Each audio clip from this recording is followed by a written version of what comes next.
வணக்கம். கற்பூரவள்ளி என்னும் மூலிகையை பற்றி இப்பொழுது பார்க்கலாம். கற்ப மூலிகைகளிலே கற்பூரவள்ளிக்கு சிறந்த இடம் உண்டு. அதனால்தான் நம் முன்னோர்கள் இந்த மூலிகைக்கு கற்பூரவள்ளி என்று பெயரிட்டனர்.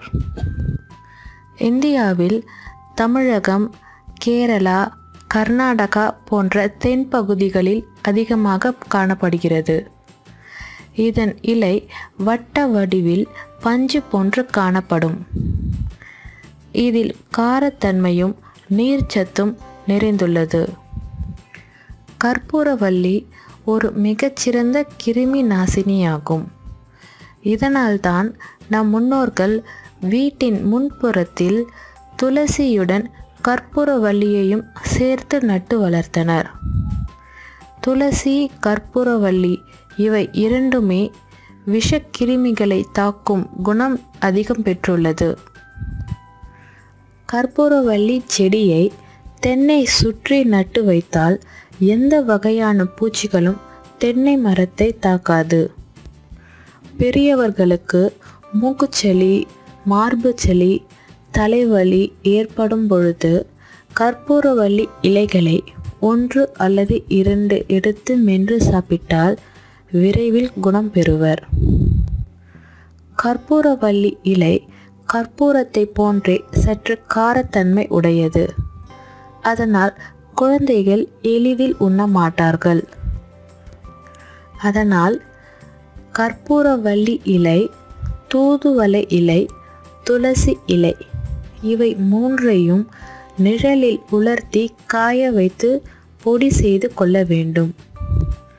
இந்த பொடியை தினமும் காலையில் தேனில் குழைத்து குழந்தைகளுக்கு கொடுத்து வந்தால் குழந்தைகளுக்கு எப்பொழுதும் சளி ஏற்படாது. குழந்தைகளுக்கு மார்பு சளி ஏற்படும் பொழுது குழந்தைகள் சுவாசிக்க சற்று சிரமப்படுவர்.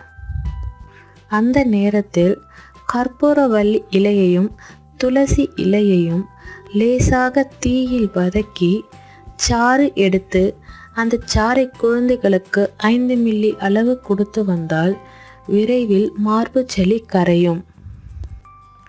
அல்லது கற்பூரவள்ளி இலை 1, அதில் சிறிது சுக்கு பொடி, அதில் 2 மிளகு இவை மூன்றையும் ஒன்றாக இடித்து அதோடு சிறிது தேனையும் கலந்து குழைத்து கொள்ள வேண்டும்.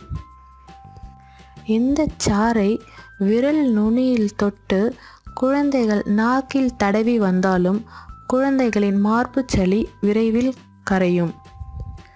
கற்பூரவள்ளி இலை, தூதுவளை இலை, வல்லாரை இலை இவை மூன்றையும் நிழலில் உலர்த்தி காய வைத்து பொடி செய்து கொள்ள வேண்டும்.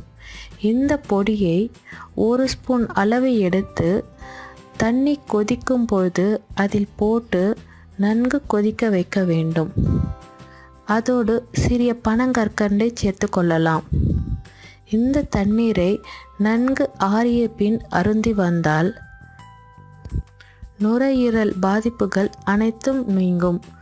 மூச்சுக்குழல் அடைப்பும் விரைவில் குணமாகும். பிறந்த குழந்தைகளுக்கு மார்பு சளி ஏற்படும் பொழுது தேங்காய் எண்ணெயை லேசாக சூடாக்கி அதில் கற்பூரவள்ளி சாறை பிழிய வேண்டும். மேலும் ஒரு சிறிய துண்டு கற்பூரத்தையும் சேர்த்து கொள்ளலாம்.